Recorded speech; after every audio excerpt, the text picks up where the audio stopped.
La première fois qu'on les met debout, qu'on les appareille, qu'ils commencent à marcher, c'est magnifique ça moi je me souviens très très bien de ça.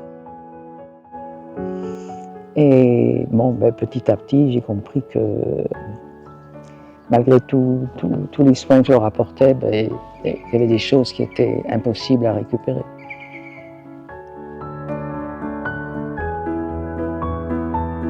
Je voulais m'occuper d'enfants, c'est sûr, et je pensais à l'époque que faire de la rééducation, j'allais les guérir. Je croyais que j'allais les guérir.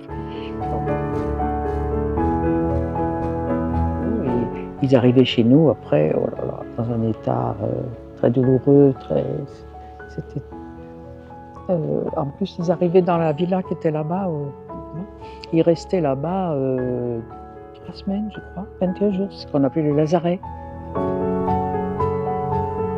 C'était pour éviter qu'ils apportent aux autres enfants des maladies supplémentaires, la coqueluche, on a eu la coqueluche, la varicelle, enfin toutes ces maladies-là.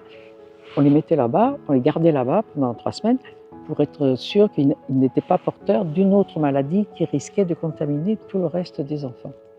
Et après, entre eux, ils gardaient des liens très importants parce que ça faisait un peu comme le service militaire, si vous voulez.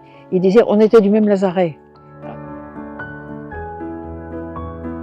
Le soir, il fallait les installer avec ce qu'on appelle des attelles, c'est-à-dire pour garder les pieds, les talons, enfin bien, les jambes écartées. Enfin bon, les pauvres, c'était,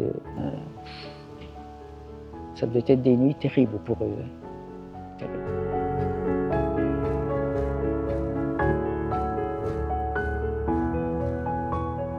J'espère que les enfants ont un bon souvenir de moi, que je ne les ai pas trop traumatisés, parce que c'est vrai qu'on les a embêtés, hein, je reconnais. Mais sur l'instant, ben, on faisait ce qu'on nous disait de faire, voilà.